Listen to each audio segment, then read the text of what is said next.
Qué alegría, Juan, también estar allí con Lucho y con tantos amigos de la Patagonia.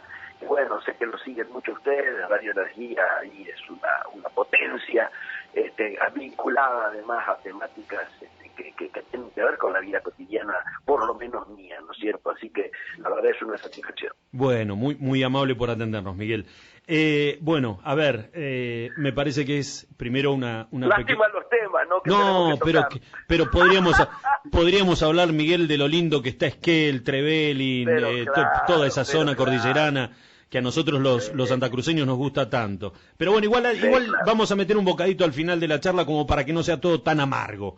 Por supuesto. Miguel, estamos todos los argentinos muy preocupados por la creciente inflación y la devaluación permanente del peso. Digo, a ver, hablando en criollo, Miguel, nos sentimos los argentinos de que cada día nos cuesta mucho más reunir el mango, como decimos, y que nos dura mucho menos en el bolsillo. Sin discusión. Y lo bravo, lo peor, yo diría, no es solo el análisis de lo ocurrido, el 8.4, por supuesto, que nos pegó a todos, al gobierno, pero sobre todo a los consumidores, a los tipos que viven del salario, de la jubilación, que por supuesto son los más perjudicados con estos dos temas que vos traes, ¿no es cierto? El aumento de precios y la pérdida de nuestro poder adquisitivo. Pero lo más grave no es solo ese impacto de este presente doloroso, sino que lo peor es que estamos cerrando. El 15 se cerró la peor quincena en lo que va del año en términos del aumento de precios de alimentos. Sí. Y esto, nadie duda ya a esta altura de que mayo, el índice de mayo cuando se conozca, va a ser superior al de abril, va a estar por arriba de ese fatídico 8.4 que originó, bueno, una suerte de mini corrida cambiaria, ¿no es cierto?, pero sobre todo una corrida en góndolas, donde el tema de los remarcajes de los productos básicos de la canasta familiar, como diríamos en el barrio, se fue al carajo, ¿no? Y la verdad es que pensar que la próxima inflación, la de mayo, va a estar en el entorno ya de las dos cifras, podrá estar en 9.8, 9.7, pero yo creo que va a estar arriba del 10, nos coloca en un cuadro que para algunos es hiperinflacionario. Yo digo que teniendo en cuenta la cultura inflacionaria de Argentina no se acerca al tema hiper, porque la hiper sería que estuviéramos cambiando las listas por horas, ¿no es cierto? Y acá le estamos cambiando por semanas, algunas veces hasta 2 por semana, pero bueno, todavía la dinámica no es de un descontrol absoluto, sí de un descontrol relativo. Y aquí sí hay que hacer un análisis de cómo está reaccionando el gobierno, ¿no es cierto?, ante esto.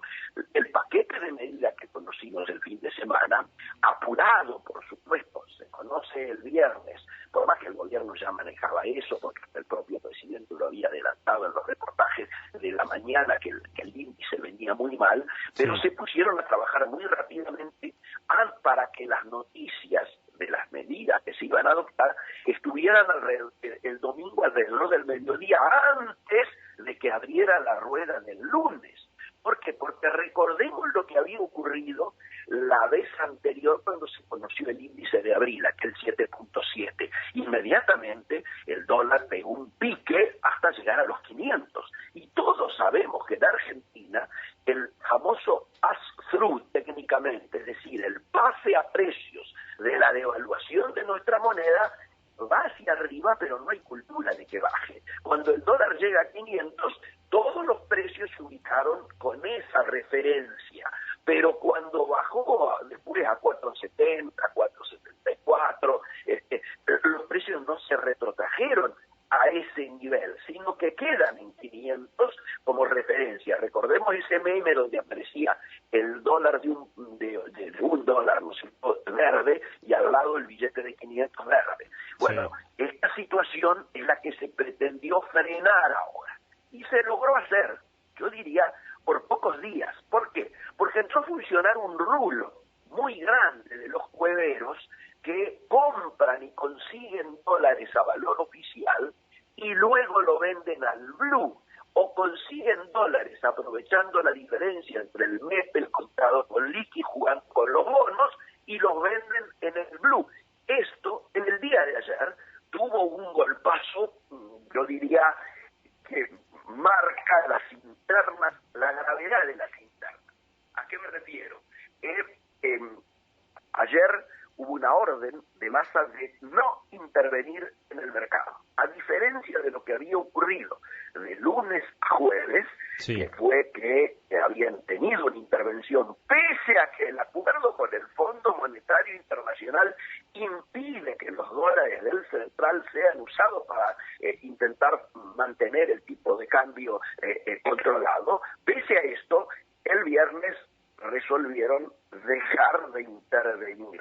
Y esto dejó en superficie una pelea muy grande de Pelle con, claro, con Massa, ¿no es cierto? Uh-huh. Está relatada hoy por algún comentarista que tiene una columna famosa los viernes, que explica esta pelea que todos conocemos, que en el ambiente todos la sabemos, pero que pensamos que en un momento de tanta gravedad, donde están faltando los dólares y donde se descontrolan los precios, donde empiezan desabastecimientos, precisamente por no poder cumplir el programa de precios justos, uno pensaba que, claro, iba a primar la cordura, la prudencia, y no dejar al desnudo las internas tan tremendas como se están observando en estos momentos. Dejar las diferencias de lado porque el barco se hunde y nos hundimos todos. Absolutamente. Esto era lo que uno pensaría, y yo te puedo comentar, estoy en contacto directo con la gente, los amigos nuestros que están trabajando en el Fondo Monetario, negociando, y lo que te cuentan es que hay una sensación, yo te diría, de asombro ante lo que ayer miraban con mucha preocupación el discurso presidencial, porque claro, por un lado veían las críticas al Fondo Monetario y que hay que replantear el acuerdo, y por otro lado se está yendo a manguear más de 10.000 millones de dólares de emergencia que si no llegan, las situaciones de turbulencia van a ser muy grandes. La decisión política de que esos fondos puedan ser girados, de que Estados Unidos, que es el principal accionista del fondo, está dispuesto a apoyar este pedido de Argentina con la excusa de la sequía, ¿no es cierto?, del impacto de la guerra en los precios de la energía, etcétera, etcétera, etcétera. Sin embargo, no logró frenar la crítica de, yo te diría, ayer la vicepresidenta, que sin embargo, pese a todo, bancó a Massa. Sí. Lo bancó, y esa noticia que Wall Street estaba esperando con mucha ansiedad, puede ser central precisamente para que allá desembolsen los fondos. ¿Por qué? Porque si bien fue confusa en términos de indicar quién sería su candidato, algunos creen que cuando habló de la generación diezmada estaba bendiciendo a Guado de Pedro, en realidad se cree que terminó bancándolo mucho más a Sergio Massa, alentando la posibilidad de que sea su candidato. Si esto es así, yo te diría que el desembolso está asegurado. Está bien, pero Miguel, hoy, discúlpeme que lo interrumpa, pero hoy se dio a conocer de que Argentina vuelve a caer en un incumplimiento en el acuerdo que firmó con el Fondo Monetario Internacional, ¿y eso no podría complicar el desembolso de este dinero? Por supuesto que sí, pero en incumplimiento venimos, yo diría, casi desde que empezó el acuerdo, salvo la primera revisión, cuando Guzmán logró de que le dieran el ok y daran todos los ítems del acuerdo positivos. Todo lo demás después, la reconstrucción de las reservas del central para poder hacer el pago, la utilización de la intervención del Banco Central para intentar que los dólares financieros no se muevan tanto, y sobre todo el manejo con el que hacen el famoso problem peg, es decir, la devaluación diaria del peso frente al dólar, que está detenida y que ha generado una brecha monstruosa. Tampoco. La emisión tampoco se cumple. La reducción del déficit fiscal, mucho menos.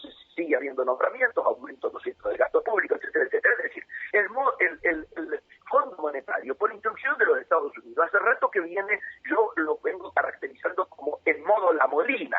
Siga, Sí. se cumplan o no se cumplan las metas, pero además ni siquiera te exigen que vayas y hagas un pedido de waiver, cuando vos perdón, y hay que replantear todo el acuerdo. Sí. Ese acuerdo replanteado debería pasar por el Congreso. A nadie se le pasa por la cabeza que hoy eso pueda ser posible. Por eso vamos a continuar en modo La Molina, siga, y aunque hoy se conozca que hemos incumplido algunos de los puntos del acuerdo, siga, seguimos en modo La Molina. Miguel, tranquilo en eso. Sí. hace muy pocos días un organismo internacional hizo un estudio analizando en 180 países el índice inflacionario del precio de los alimentos. Argentina quedó en segundo lugar, detrás de Libia, y usted me acaba de decir de que estamos viviendo la peor quincena en lo que va del año. Vamos primero, déjeme ponerle una mini cuota de humor, vamos en busca del primer puesto, y segundo, lo que antes nuestros viejos nos decían, si tenés un peso hay que invertir en tierra o en ladrillo. ¿Hoy el trabajador invierte en alimentos en el supermercado? Todo lo que puede. Yo te diría que, ¿por qué? Porque si estamos en una inflación en el entorno del 9%, como ocurrió el mes pasado, y con el rubro alimentos arriba del 10% hace rato, porque también hay que decir, el índice general de precios es un promedio, pero siempre los consumos populares están por arriba de ese promedio. O sea, alimentos hace rato que vienen por arriba del índice general. Entonces, ¿qué es lo que está ocurriendo?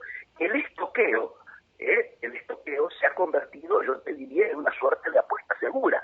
Te diría más rentable aún que los plazos fijos. ¿Por qué? Porque están subiendo más los alimentos que las tasas. Entonces, aún teniendo en cuenta el último ajuste de la tasa de interés, ¿qué están diciendo las empresas líderes?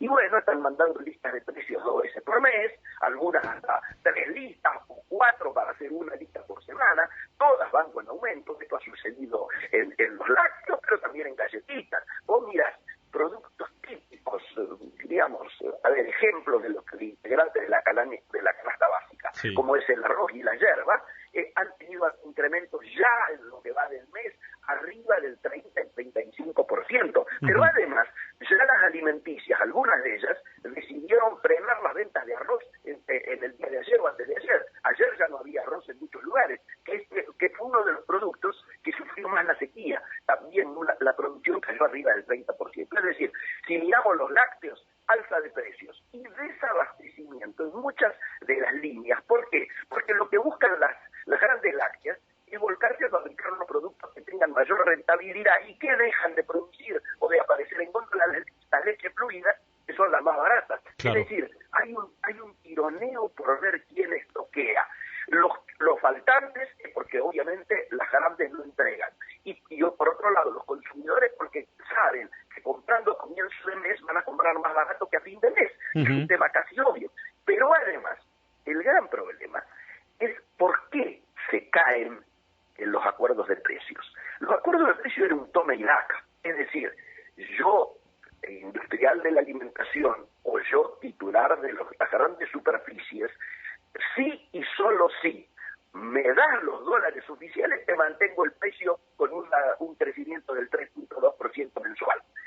Si me das los dólares del MULC, del mercado único libre de cambio, que a esta altura no es ni único ni libre, digámoslo de hace rato, y que además no hay dólares. Entonces, las empresas, como no reciben ese dólar oficial, que les permitía comprar insumos a valor, diríamos, más barato que el valor de mercado, ¿no es cierto?, valores competitivos, pero por otro lado, le permitía a las grandes superficies que lo que no ganaban en los programas de los precios cuidados lo compensaran trayendo productos importados con el dólar oficial, y la ecuación entonces así les podía cerrar. Bueno, al no haber dólares, al habernos quedado en estos momentos con reservas de 6.000 líquidas, de 6.000 millones negativas, o sea, estamos en rojo en el central en términos líquidos, bueno, ante esta situación, muchas empresas se bajan de precios cuidados de manera explícita, diciéndolo, nos vamos porque no nos dan los dólares, o de manera implícita, más que entendible, y mandándole a mayoristas, claro. Ahora, Miguel, mire, hace unos días teníamos la posibilidad de charlar largo y tendido con Raúl Timerman, y él nos decía, lamentablemente, gane quien gane en octubre, el país va a estar peor en los próximos 4 años. Y ayer, que no es menor, en una reunión de la CGT, los denominados gordos de la CGT, cargaron contra Larreta, contra Bullrich y contra Milei al haberse conocido la plataforma de las principales medidas que tomarían si llegan a ser electos. Sí. Te corrijo, contra Milei. Contra Milei fue. Contra Bullrich sí. Y contra Spert. Perdón, contra Spert. Pero digamos... Que son los que explicitaron el tema de la reforma laboral. Claro, correcto. Entonces lo que decimos, a ver, nos imaginamos y aprovechamos para preguntarle a usted, sí. Esto, para poder corregir el rumbo de este barco que va derecho al palo contra el iceberg, si es que ya no nos la pegamos, sí. Es momento de tomar medidas y medidas drásticas, seguramente, para poder corregir el rumbo de la economía. Ahora, sí. Si del otro lado ya se te está parando de manos, nada más y nada menos que la central obrera, como diciendo, correcto. Muchachos, si acá empiezan a querer correr mano dura con la lapicera o con las medidas, esto se pudre todo. Digo, ¿quién le pone el cascabel al gato, Miguel? Muy interesante pregunta, porque tiene varias puntas, digamos, jugosas.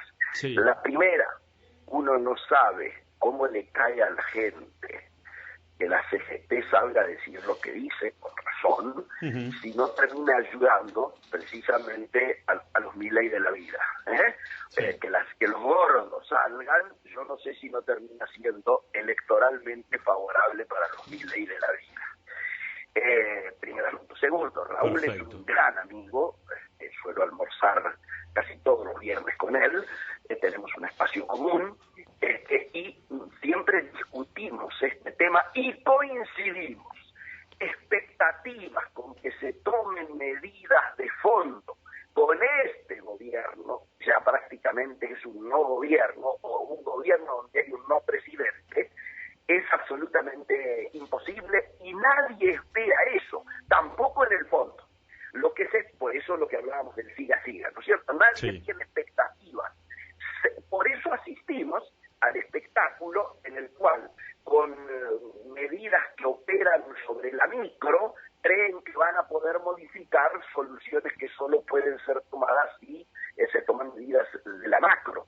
Se opera sobre la macro. Para operar sobre la macro necesitas tomar reformas estructurales que estén bancadas por leyes aprobadas en el Congreso que cuenten con amplias mayorías. Obviamente esto lo va a tener que hacer el próximo gobierno, sea el que sea. Todo el mundo está creído que va a haber un cambio de color político. Hasta la expresidenta, la actual vicepresidenta, ayer lo reconoció. Sí. Reconoció que lo importante es llegar al balotaje. Con lo cual está, por un lado, reconociendo que pierde el oficialismo actual, y por otro lado, al no tener candidato, uno pregunta, en este cuadro de situación, ¿por qué no puede el cuerpo? Obviamente no puede el cuerpo porque sabe que se pierde. Por lo tanto, esperar esas medidas de fondo en el actual gobierno es imposible. Sí, el que viene, el que sea, va a tener que hacer una amplia convocatoria para construir esas mayorías parlamentarias que permitan las leyes que vayan a reformas estructurales de fondo y terminar con este tema de un parche todos los días. Acá se tuvo el cepo a la exportación de carnes para tratar de frenar el precio de las carnes, fracasó. Se tuvo el fideicomiso del trigo para garantizar el pan en la mesa de los argentinos, fracasó. Se tuvo precios cuidados, descuidados, justos, injustos, lo que vos quieras.